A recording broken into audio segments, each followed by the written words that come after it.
Khamenei ने मार दिए 1000। ट्रंप के पास खुफिया रिपोर्ट।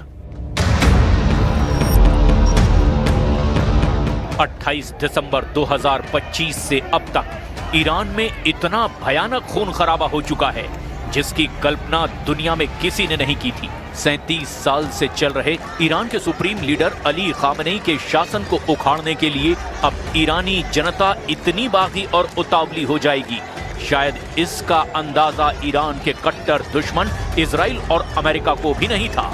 इस वक्त ईरान के सभी 31 प्रांतों में हिंसक प्रदर्शन हो रहे हैं। 190 शहरों में प्रदर्शनकारियों और ईरानी सुरक्षा बलों के बीच सीधी गोलाबारी हो रही है। अमेरिका के राष्ट्रपति ट्रंप ने खुफिया रिपोर्ट के आधार पर दावा किया कि ईरान में IRGC और ईरानी पुलिस की गोलाबारी में 1000 से ज्यादा लोग मारे जा चुके हैं। ट्रंप ने यहां तक दावा किया कि अमेरिका ईरान के ऊपर बहुत बड़ी कार्रवाई करने जा रहा है। ट्रंप ने अपने बयान में यहां तक कहा कि ईरान अमेरिका से बात करने के लिए गिड़गिड़ा रहा है और ट्रंप ने ईरान पर तंज कसते हुए कहा कि लगता है ईरान पिटते पिटते थक चुका है, इसीलिए अमेरिका से बातचीत करना चाहता है। कुल मिलाकर ऐसा लगता है कि ईरान में हालात ईरान के सुप्रीम लीडर अली खामनेई के हाथ से निकलते जा रहे हैं और शायद यही वजह है कि मसीह अलाइनजाद ने तेहरान का एक ऐसा वीडियो दुनिया भर की मीडिया में भेजा जिसमें तेहरान में शुक्रवार के दिन अल रसूल मस्जिद में आग लगा दी गई।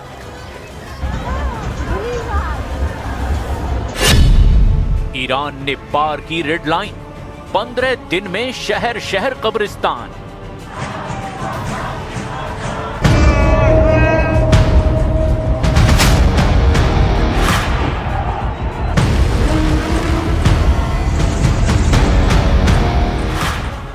भयंकर आर्थिक संकट, बेतहाशा महंगाई और ईरानी मुद्रा रियाल में ऐतिहासिक गिरावट के मुद्दों से शुरू हुए ईरान में हिंसक प्रदर्शन अब पूरी तरह से 86 साल के ईरानी सुप्रीम लीडर अली खामनेई को हटाने में अड़ गए हैं। 37 साल से ईरान के सुप्रीम लीडर अली खामनेई को समझ नहीं आ रहा कि लाखों की संख्या में उनके कट्टर समर्थक माने जाने वाले ईरानी अब आखिर उनके खून के प्यासे कैसे हो गए। पिछले 15 दिनों में तो इस्लामिक गणराज्य और शिया देश ईरान हिंसक प्रदर्शनों की आग में बुरी तरह से जल रहा है, जबकि ईरान के जनरल प्रोसिक्यूटर मोहम्मद काज़ेम मोवाहिद आजाद ने हिंसक प्रदर्शनों में शामिल प्रदर्शनकारियों को खुदा के खिलाफ युद्ध छेड़ना कह दिया और अब उन्हें मौत की सजा की धमकी भी दी है। सुप्रीम लीडर अली खामनेई ने भी हिंसक प्रदर्शनकारियों को विदेशी एजेंट और आतंकवादी तक घोषित कर दिया है और यही वजह है कि अब खुलेआम सड़कों पर सादी वर्दी में IRGC के सुरक्षा बल प्रदर्शनकारियों को सीधे गोलियां मार रहे हैं। पश्चिमी मीडिया और कुछ स्वतंत्र मीडिया समूह और मानवाधिकार संगठनों ने कुछ चौंकाने वाले वीडियो और आंकड़े भी दुनिया के सामने रखे हैं, जिन्हें देखकर सभी के होश उड़ गए हैं।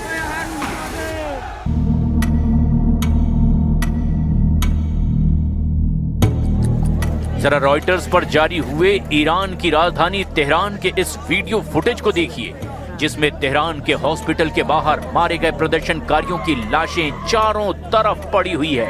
इस वीडियो फुटेज को 11 जनवरी 2026 का बताया गया है। ईरान भर में फैल रहे घातक सरकार विरोधी प्रदर्शनों के बीच अब तेहरान के कहरीकाज फोरेंसिक मेडिकल सेंटर के बाहर शवों की पहचान करने के लिए परिजनों को इकट्ठा होते भी देखा जा सकता है। इमारतों, सड़क के लेआउट और अंदरूनी हिस्सों की तस्वीरों के क्षेत्र की फाइल और सैटेलाइट तस्वीरों से मैच कराने पर साफ पता चलता है कि ये तेहरान के कहरीजाद फोरेंसिक मेडिकल सेंटर की तस्वीरें हैं, जहां काले बैग में मारे गए ईरानी प्रदर्शनकारियों की लाशों का अस्पताल के बाहर अंबार लगा हुआ है। हालांकि वीडियो रिकॉर्ड किए जाने की तारीख की स्वतंत्र रूप से पुष्टि नहीं की जा सकती है।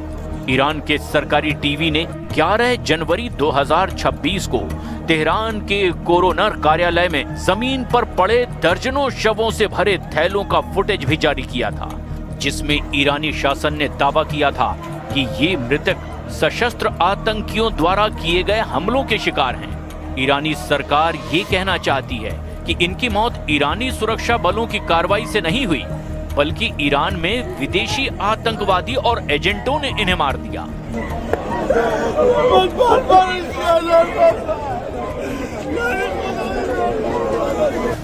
अमेरिका स्थित मानवाधिकार समूह HRANA यानी human rights activist news agency और दूसरे प्रमुख संगठनों ने अब तक के 544 लोगों की मौत की पुष्टि की है, जिसमें 8 बच्चे भी शामिल हैं।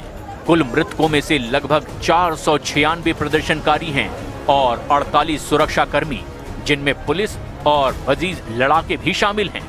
रॉयटर्स और centre for human rights in Iran यानी CHRI का दावा है कि वास्तविक मौत का आंकड़ा तो 1000 को भी पार कर सकता है। इसका कारण ये है कि कई अस्पतालों और मुर्दा घरों से जानकारी बाहर नहीं आ पा रही है और सरकार ने इंटरनेट ब्लैकआउट कर दिया है। इधर अमेरिकी राष्ट्रपति ट्रंप ने कहा कि उनके पास ऐसी खबरें हैं कि ईरान में सैकड़ों, शायद 1000 से भी ज्यादा लोग मारे जा चुके हैं। उन्होंने इसे खौफनाक बताया है। कुछ रिपोर्ट में यह भी दावा किया गया कि ईरान में अब तक लगभग 10,681 से ज्यादा लोगों को हिरासत में लिया जा चुका है और शायद ये आंकड़ा कुछ ही घंटों में 11,000 पार कर सकता है। ऐसी खबरें हैं कि ईरान में हिरासत में लिए गए ईरानी छात्र, पत्रकार, कार्यकर्ता और आम नागरिक भी इसमें शामिल हैं। कई लोगों पर खुदा के खिलाफ युद्ध छेड़ने के आरोप लगाकर उन्हें मौत की सजा दी जा सकती है।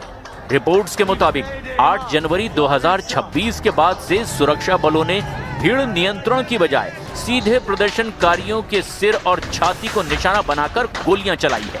ईरान में प्रदर्शनकारियों ने शुक्रवार को तेहरान में अल रसूल मस्जिद में आग लगा दी, जिससे हालात बेकाबू हो गए।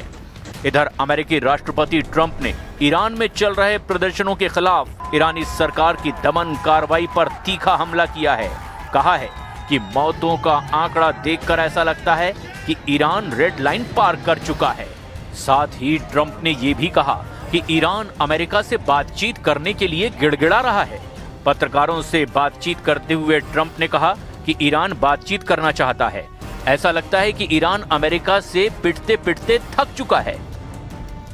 There seem to be some people killed that aren't supposed to be killed. These are violent. If you call them leaders, I don't know if they're leaders or just they rule through violence. But we're looking at it very seriously. The military is looking at it, and we're looking at some very strong options. We'll make a determination. Now we have a number of 490 confirmed protester deaths. That includes 8 children. And we are still right now investigating over 500 additional cases. So that means that should we confirm all of these numbers, the number of those killed will exceed 1,000. दूसरी तरफ Iran के राष्ट्रपति मसूद पजेश्कियन ने एक television को बयान देते हुए अमेरिका और इजराइल पर जमकर गुस्सा निकाला है। बयान देते हुए उन्होंने दो टूक कह दिया कि प्रदर्शनकारियों के पीछे इजराइल और अमेरिका है। उन्होंने ईरान की मौजूदा स्थिति को लेकर कहा कि कुछ विदेशी लोगों ने राइफलों और मशीन गनों से लोगों की हत्याएं की है और इमारतों को आग के हवाले किया है। पजेश्कियन ने कहा कि अमेरिका और इजराइल दंगाइयों को हिंसा के लिए उकसा रहे हैं। अब देखना यह होगा कि अगले बस 24 से 48 घंटे के भीतर ही इजराइल और अमेरिका ईरान को लेकर क्या बड़े फैसले करते हैं।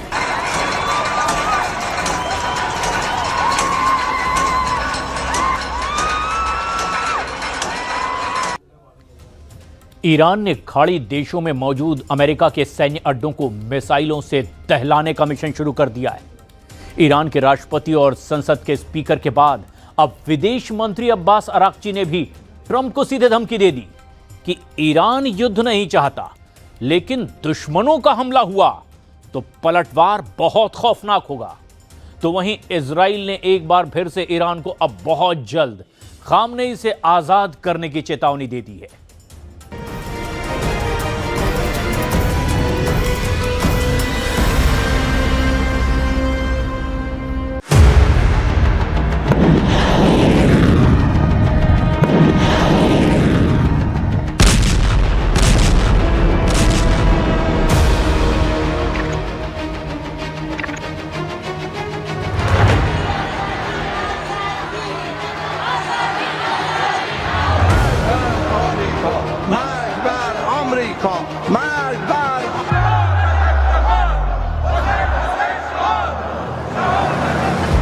ईरान की आवाम मौत मांग रही है, अमेरिका की मौत। ट्रंप से गिन गिन कर बदला लेने का ऐलान तेहरान से इस्फान तक हो रहा है।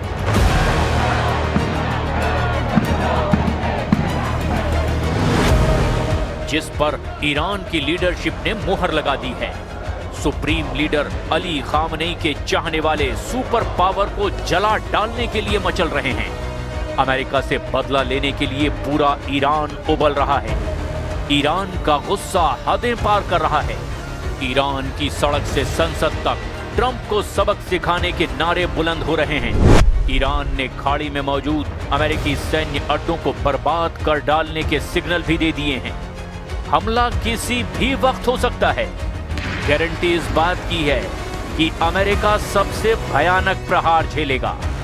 12 दिन के युद्ध से भयानक इजराइल पर दागी गई हजारों मिसाइलों से ज्यादा विध्वंसक पलटवार करने की धमकी अब ईरान ने दे दी है। ईरान की संसद के स्पीकर मोहम्मद बाघेर कलिबाफ ने भी ट्रंप को चेतावनी दी कि अमेरिका का एक भी सैन्य अड्डा अब सलामत नहीं बचने वाला। ज़मीन इश्क़ाली व हम तमाम मराकज़ व